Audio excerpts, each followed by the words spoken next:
steadily it rises. Public preference for Lincoln Continental as the symbol for today's luxury motoring. Hey, it's ODB, the Lincoln Addict. Thanks for coming back on the channel. If you're new, please consider subscribing. You can also visit my website, lincolnaddict.com. It'll take you here. You can pick up a sticker or shirt. You can also go to info how to listen. There's ways to listen on the web, Apple Podcasts, or via Podbean on Android or, of course, iPhone. You can also go to lincolnaddict.podbean.com and you can listen there right on the web. So this car is one that I wanted to do a review on. I was gone for the weekend, and you can see it ends literally in 2 hours, just over 2 hours. It is a 64 Lincoln Continental Convertible. I'm probably going to go back and do a video of what it ends at. I talked about in another video, one good thing about Bring a Trailer is they avoid kind of swiping at the last millisecond because it'll continue to extend the timer. So that is one nice thing, I guess, depending on how you look at it. I'm sure we've all been on eBay looking to buy something and someone at the last second swipes. Also, people use tools, extensions and things like that, I believe via Firefox, to be able to swipe the last millisecond. So oftentimes it's kind of like a bot that often wins out an auction for someone, especially on eBay, for those that don't know. But here, you don't have to worry about that. So we're going to jump right into this Lincoln Continental Convertible. Now, I have not looked at this at all. I did go and went out of town this past weekend, and someone had tagged me in this one. So thank you to that person, and said, hey, this could be a good review. What we see here is 430, all your standard stuff that you're going to see. And when we take a look, you got a nice front 3/4 shot. Bumpers look nice. I think this color is very classy, and it allows for you, theoretically, if you want to change it down the road. We see the California plate.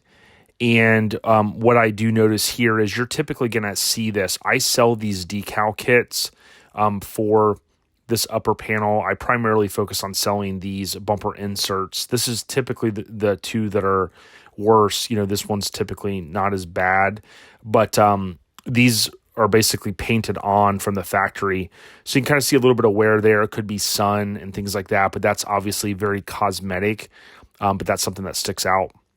They're going to have their standard information. Again, if you pay, I went over in another video, if you pay the fee to Bring a Trailer, they'll do kind of like a white glove service, and they basically compile this story. So typically, you're going to see your normal kind of Wikipedia stuff, 4th generation Continental, refreshed in 64, a little bit different wheelbase, right? A little, extended.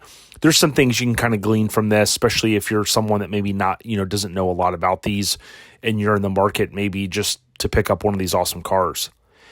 This side shot looks real good. What I love is seeing the blue interior. I'm a big fan of blue.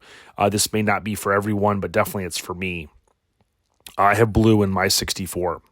Of course, 15-inch wheels were introduced in 64, and the seller reports that a front disc brake conversion was installed.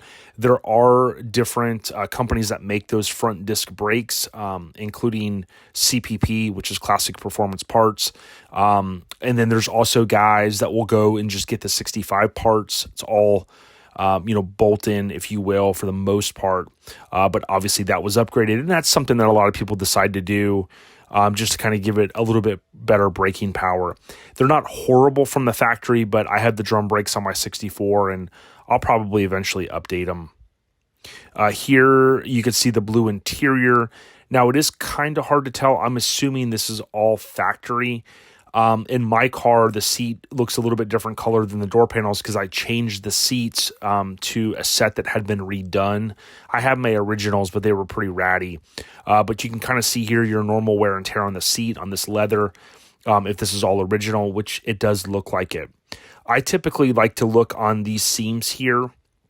The up to 66, they had the lower, what we kind of refer to as the lower back seats where, things started to change from a safety perspective, where headrests started to come into play and things like that in the later 60s. But I always like these because you got the lower with no headrest. But you can always kind of take a look. Typically, you can tell that this is all factory with that way those seams are right there. We're seeing that it does have tilt column. So I've mentioned this before. If you have this little indicator right here, then that's the tilt column, and we don't know exactly. There's rumors that about maybe 10% of the cars had the tilt column, but that's what it tells us, and that means there's a button at the end of this that you can push if it's working, and then you'll be able to the column moves up and down. We can see it does have the AM radio, and it doesn't look like it has the automatic headlight dimmer. So far what I'm seeing is, of course, appears to be an AC car, and we see that it has the tilt right. And we kind of come down here, just more basic information. The horn works intermittently, which that is a typical type thing. One thing that's kind of rare is right around here, you're seeing it is missing. I need to glue mine back on my 64, but there is a little ring that goes around here that says ignition. Tony and I usually kind of joke and call that the unicorn aisle part, because it's one that's typically has fallen off, or if anybody's ever removed this lower dash and you've got to pop this out, typically, that's going to be popped off and misplaced or thrown away. So they're kind of hard to find those, but it looks like it is missing there. Again, a cosmetic thing. That's certainly nothing big. We can see here it does have the AC compressor, and again, if the car has AC, it's going to have the vents here throughout this main bezel piece. And what I'm seeing in the engine bay is what you would want to see if you're looking kind of for like an original untouched car, so to speak. You're basically going to see, this normal patina on all of this stuff, a little bit of flaking here and things like that. And that's all normal because, you could either leave it like this, or you can update it all like I did. And so what do we see here? We basically see in 64, it's got the metal fan shroud. This is one that a lot of people want. This is good that it has that. We see that it has the 2-port. So you guys know how I feel about the 2-port fuel pumps. Typically, you're going to want a 3-port. Yes, there's a T here to kind of make it a 3-port, but it's not the same. I'm of the notion if it's not broke, don't fix it. So if the car is great where do you live and you're not dealing with kind of the heat and humidity and all that stuff that we deal with down here, but typically you're going to want to have a 3-port on here. This is kind of the junkier, hate to use that word, 2-port. And it's not by fault of some of these owners. If you guys recall, I mentioned I actually reached out to Carter and I asked them why they didn't make a 3-port anymore. They tried to correct me and say they do, but I don't consider what they make now with the T. That's not the real 3-port. For whatever reason, they just stopped making those. We can see it is a California car because it has this. Now, more than likely, again, we'd have to look at the VIN plate to see what the DSO was. But I mentioned this in a recent video. If you've got this little thing here that ties in, these were only on the California cars due to emissions. I don't believe any other state received this. Again, the exception to that would have been someone changing or sourcing these parts. So again, certainly somebody could have put this on and this with the hose. But again, it kind of gives us that early indication that it is a California DSO, Destination Sales Office. And it does mention Mallory electronic ignition, which is probably this guy right here. You can see this is not factory, the way someone loops these wires over. If it was me and I was looking to clean this up, I'd remove this and do like Pertronics, the Pertronics 2. That'll give it the electronic ignition. That's what I put on my 64. And it gets rid of the points that are on, under the distributor cap. So that's something to keep in mind. We do have, of course, underneath here, this is that cross member underneath the transmission. Typical stuff here, you're going to see, leakiness and just the normal grit and grime. The drive shaft was replaced in November 2022.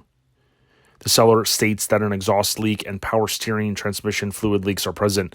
These are typical on these cars, so certainly an exhaust leak sometimes can be easily remedied with new gaskets.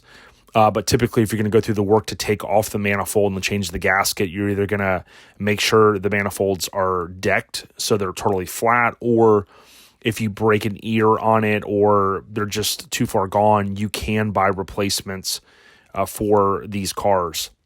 Power steering and transmission fluid leaks, again, are typical. This could be a rear main seal on the transmission. Any transmission shop could fix that typically. And the power steering pump is on the front of the engine, which is crank mounted. So that's going to typically involve someone that knows what they're doing. And, a lot of guys mail those out and whatnot. So what we'll do is we look down here, DSO, that's what I wanted to find, which is the 5.2. That is LA, Los Angeles. So that's the district sales office. And again, that reinforces that this was a California car, which again is going to help drive the price a little bit on it, because more than likely it was always in California. And we know California is not a rust belt. It's not an area where they have horrible weather. So that's the reason that's going to help drive that price. If I was looking for a car, I'd certainly, boom, my antennas go up here, and I'm already a little bit more intrigued, with the car being that it's a California DSO. Here you've got a gentleman sitting in the car. We'll kind of fast forward through this. He is showing the top working. It's going up. And if he's going to continue to hold the switch, what he's doing is this is typical, okay? If I'm outside my car, my steering column has been rebuilt, but let's say someone still is sitting in the car and their foot's on the brake, I have a couple times, you'll find a guy like me sometimes will push with my hand down here.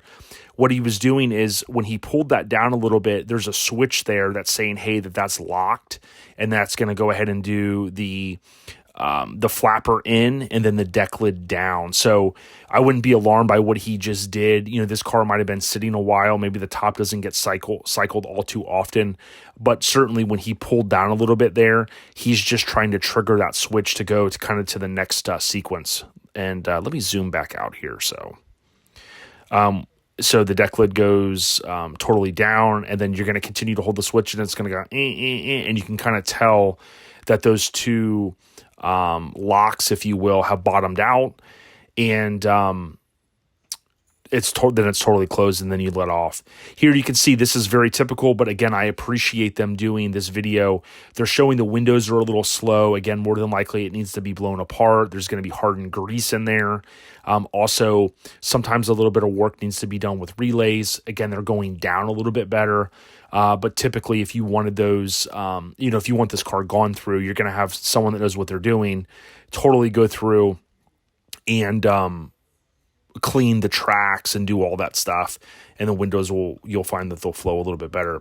Now, he did not show us the passenger windows, which he's doing now. So there you go, right on cue. Maybe some of these guys watch the videos. Maybe some of these guys just know that, hey, this is the best way to go about trying to sell a car. Show the potential buyer that this stuff works. Boom. Passenger vent window there. You can kind of see going. And that might be it. But hey, congratulations. This is fantastic. I mean, this is what we want to see. And I've been talking about it. So it's great to see people actually doing this. Here you can see they're showing the engine bay. This is typically, other than what I just mentioned a little bit ago, that's typically what you're going to see. You do see this kind of weird fuse here, right? Some of this extra stuff that's been tied in. This is probably for that ignition. This can be kind of removed, and if you don't like, this old kind of 80s and 90s wire loom, all that stuff can kind of be taken out. But again, this is what I would want. This is kind of a true car that you could easily spend some time and definitely money if you want to kind of make it look fresh. If not, drive it like this. Blair Farmer always tells me, hey, it's not what's on the outside, right? Let's be honest. I mean, if this car is running mechanically sound, that's great. You don't have to blow it apart unless you want to. Something else I want to point out, I don't think I've ever talked about this. This coil right here on, I don't know if it's 61 to 65, but I know it's 64, 65, and I believe the earlier years. This is mounted in one of the most horrible locations, okay? This is a factory thing. This goes right over to the distributor, okay? This is your coil. It is a pain to get this thing off. You could do it certainly, and I kind of know my way around wrenches, and I've taken these things off. Putting them back on's a beast as well. But a lot of guys relocate this. They get a 66, 67 mount, which bolts right up. That's what I did on my 64. And it makes it a lot easier to service this. But because I had it paused, I wanted to show you. Again, it's a beast. I've removed the expansion tank in my car. Other guys have done it. That's for another video. If that's not there, it kind of bolts up on this. So then you have to do something. But at the same time, it's a pain to change this. So I wanted to call that out. The other thing I wanted to say is someone did put a dual master cylinder. So that's great. It comes with a factory single. And you guys have heard me talk about that in the past. Now, if the AC and stuff isn't working in this, all of these vacuum lines, you're typically, I mean, if this car's been sitting the way it has, and even if it's been driven, you know, the heat over 60 years and all that, a lot of times all of these vacuum lines have to be changed. You can change the ones that are easily accessible just one at a time. Get the gates, the vacuum line. That's what Blair Farmer had turned me on to years ago. Don't get the cheaper stuff. Use gates. Just how it sounds with a G.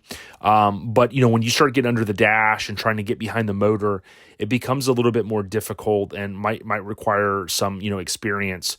But certainly, I've changed all the ones in my engine bay, and that's typically a thing that you're going to have to do on a car like this that's been driven, and, you know, and that's, of course, if you want to get everything working, if stuff isn't working. We do see that it has a new starter solenoid here, and we can tell because it looks new. Certainly, those are things that have to be changed, especially on these kind of Ford vehicles, Ford and Lincoln.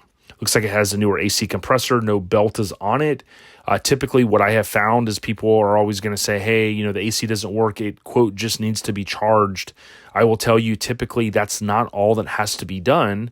Because if you think about it, if someone could just pay $100 or whatever and charge an AC, why wouldn't they just do it? It's going to help drive up the value. So what I would tell you is, you know, if you're looking to get one of these cars and you want the AC working, I'm working on part 2 of my other video to showcase all the stuff you got to do. But typically, you're not going to be able to just throw a compressor on and charge the system.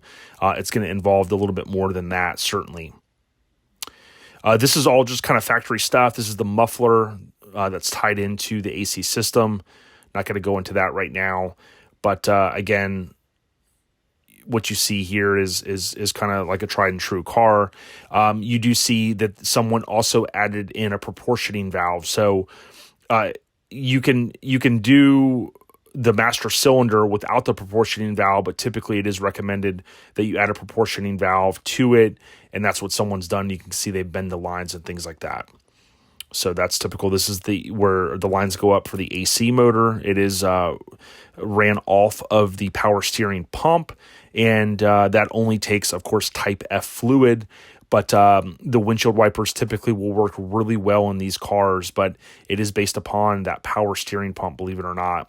Haven't really talked about that, but I did want to mention it. Okay, so that's enough with the motor. So what we'll do here in the next few minutes is let's take a look at these photos. Now, again, some of you are going to see this certainly after. I don't know that I'll even have it posted before this ends, unfortunately. But what we know is it's a 64 Lincoln Continental Convertible California car, okay? So when we look at it, the bright work looks fantastic on this car. I mean, the bumper looks really good. Someone probably, you would assume, all these years had it garage kept. And with the engine looking the way that it does, that tells me that this car's been driven. You know, people get out on the weekends or whenever, and they drive the car and they enjoy it. And that's the way a lot of these cars look, you know. You want to get a car that doesn't have a lot of body damage if you can. And this one, to me, looks really good. More than likely, it's been resprayed at some point. I always like to look, and if this was a full respray where people pulled off all of these bright work pieces, then obviously I always like to look and see how things go back on. You can see a little gap here, but again, that's probably just where the paint is at. That's nothing alarming. You see a little bit of buildup here, as I've mentioned in the past, in this what they call dog leg area, but it's hard to tell if that's anything. But certainly you will typically see a little bit of challenge right in here. But again, it doesn't mean that it's anything structural. That can all be remedied when you have paint and body work done. When you look at the gapping here above the bumper ends, this is kind of typical. You'll see kind of the bumper here, the way it looks, and that's the spacing that you'll want. These decals, I have a couple sets of these left. I do sell these, as I mentioned. That certainly is kind of the least of your worries when you get a car like this. You typically want to drive it, enjoy it, and over the course of time, you want to see what or you want to decide what you're going to do to it. It's kind of hard to tell here with this white if there's anything going on. This could just be kind of the shadowing. If I was looking for a car, I would want the deck lid up. And then I would like to look in here to see if any of this has been replaced. Not saying that it is. It could just be the way the paint looks, but certainly I've seen John Cashman get under these cars with a flashlight, and you start to look and see, are there any welds? Was there any damage over the course of time? That's the big thing that you would want to look at. The spacing here in the door, typically, I don't know, it looks like it's a little closer here versus up here. So I would want to know, like, were any of these doors changed? Typically look inside the door jamb to see, hey, was it a different color car at some point? Were some of these parts swapped? This little bit of spider web here in the paint kind of tells me it's an older paint job. Again, I like that. I like a more original car. I like something that even has a little patina to it. That way you can get in and drive and enjoy it before you decide, hey, are you going to blow it apart and really do, restore it, so to speak. But everything that we're seeing here to me goes, wow, thumbs up. This is my kind of car, if you will. These are actually specific screws. There's 2 on each side for these reverse lights. So I always like to look at those if I can to see if anyone's blown things apart. But those are the correct screws that go in there. The deck lid, as I mentioned in the past, is going to have some bubbling just like this. These deck lids are anywhere from $3,000 to $5,000 if you can even find one for your Lincoln. Remember, they're not the same for sedans as they are for convertibles. So typically, they're very hard to find. We're down to the point that a guy is making these in replacements in fiberglass, which he makes a really, really nice one. But obviously with this one, this is very normal for these cars, and it had to do with the material that they used between the skeleton on the inside and the skin, if you will, on the outside. It holds moisture. That's my understanding after kind of talking to Chris Dunn at Lincoln Land. And a lot of these are going to have the bubbling and stuff like that. How do you fix it? You have to have a paint and body shop really do it. Typically, you would want to take this entire deck lid off at some point and have it dipped, or someone scrape all of that stuff out of there. But certainly, if you were in California where it's nice climate, this is going to get a little bit of worse over the course of time, but you don't have to worry about that until you're really kind of getting down to paint and body. Here's a closer look on the dog leg, if you will, right here. This is all typical stuff, nothing to be kind of concerned with. I can kind of tell from what I'm seeing here, probably an older respray, maybe original paint, but the normal cracking and stuff like this. This just makes it, for me, a car that I want to get in and drive and not have to worry about too much. And again, down the road, you could decide if you want to kind of take it to the next level. I'm going to hit escape and just kind of jump down here. We were getting towards the end. I thought we'll kind of go through these here just to kind of wrap this video up. Here, again, this is good. You're seeing inside the door, so that gives you an indication. Probably the original doors on them. I saw a car recently where when all of this stuff is painted, that's usually a good indication that someone just got a donor door, or when they painted a car, they didn't spend any time. But typically, if someone gets a donor door that has all of the internals in it and they throw it, on their shop table, or they hang it and they shoot all of this, that's an indication that someone's kind of resprayed and kind of doing a lipstick job, so to speak. Or someone was cheap and, they're getting a very, very cheap paint job. We can see that these seat belts are not the correct seat belts for 64. It's kind of rare to see. I think 64, I want to say it was an option in the front. I do not believe, from what I'm seeing, that those are the original seat belts. Again, you can see the indicator here, which means it has tilt column. That's something, if I was selling a car, I would certainly want to call out. We do see this switch here. That's not factory. Someone's added that. And it is missing the little cover, which is typical, that will fall off here that matches this. Dash looks good. And again, I know these videos tend to get a little long. Some of you guys appreciate them. I am trying to kind of speed them up a little bit. Under the doors look good. Again, nothing rusty. Thank you to the seller for putting this stuff on here. Now, I did see this car. Someone had tagged me in one of the Lincoln Facebook groups. And the person said that I think they said that they had owned this car for a while or it was in their family. So that's good. You know, on Facebook, a lot of times people are going to share this stuff. And, you know, that's good to kind of see. At least you get a little bit of intel on the car. Now, this is a little bit unique. I always talk about this bar needs to be installed in 6465. That's a John Cashman thing that he's been talking about for years. This one's a little different. Someone, it appears, had drilled out this rivet, which I would never recommend doing, and it looks like they put a screw on here. You do not need to go this far, okay? Trust me. I have a video on the channel that talks about 6465 and installing this bar. It'll take you less than 5 minutes. You can buy this bar at Home Depot, so check that out if you get a chance. Here you see on the the driver's side, the jack, so that's kind of cool. And then these are typically misplaced. These are the little kind of feet that the top rests on when it goes into the trunk. So that's good stuff that those are there. Gonna hit escape again. This does look like more than likely this pump was changed out. So this is the pump. These are the two solenoids in 64. And then a lot of times, this is a good photo. These relays that are here, they have these plugs on them. And John Cashman will always talk about giving these plugs a, quote, haircut.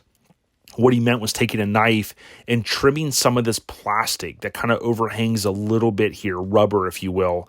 And that's important because a lot of times these are kind of fit loosely on there, and you want a good connection. And also, you'll sometimes see the burned rubber from that connection. So John would always talk about there's a 4 here, and there's 4 here, and these relays are different parts of how the system works, if you will, from a top standpoint. But certainly if everything was working fine, don't really mess with it. But if you were ever taking this apart and you kind of felt like, man, it doesn't fit on there very well, you could kind of give these a little bit of a haircut with a knife. And then you could also kind of bend the prongs a little bit if you want them to kind of sometimes, rest in there a little bit tighter. But certainly, again, if things are working, don't go monkeying around, so to speak, with stuff if you don't need to. We see the upper back panel switch. This looks original. John Brewer does offer a replacement with a bigger motor. And typically inside this, it will break, the shaft will. And on my 64, you do typically have to replace this. But this part alone can easily be $700 plus. And this is kind of the brains of it. I had to just adjust mine recently with Blair and Teresa, and it's kind of a pain. There's some of that sealant, if you will, that I kind of mentioned earlier, and that's typical in these cars. Okay, so I need to wind this down. It's getting kind of long. These are specific drive shafts to these cars, and they have needle bearings. I won't talk about it now, but the needle bearings are very expensive. And when they said that the drive shaft was replaced, I would be curious to find out why. Maybe there was a dent in it. I don't know, but hopefully it looks like that they got new. These are universal joints, and these cars are over-engineered. And if they got all universal joints and all that stuff, and it still has the regular needle bearings in it, that's great. You shouldn't have to mess with that stuff for a very, very long time. That seal looks a little wonky in there, and that could be where the leak is coming from. We can see a drip, and a lot of times people put these cars back together a little too quick, and sorry, I hate zooming in on this, and that's torn right there. You can see that's not good. That needs to be changed. That's where you're going to have your leak at, more than likely. This guy here too, a lot of times this vacuum line is crusty or cracked going to this, and that can cause the car not to shift right. So that's always kind of a first thing you can check. And then there's paperwork. So I'm not going to go through this, but you can look some high dollar receipts. Again, that's a key thing. It's really important to showcase this stuff on what was done. You can see all the hoses it looks like was changed. What do you guys think of these reviews? Leave a comment, share this with your friends. If you're looking to buy a Lincoln in the future, certainly this is a way, kind of a public service, if you will. I think someone described it one time that I try to offer. And it's a beautiful car. It really is. I think it's a true car. And I'm curious to see what it's going to go for. An hour and 44 minutes left. It's at $44,500. We shall see. Check out LincolnAddict.com for more. Take care, y'all. Peace.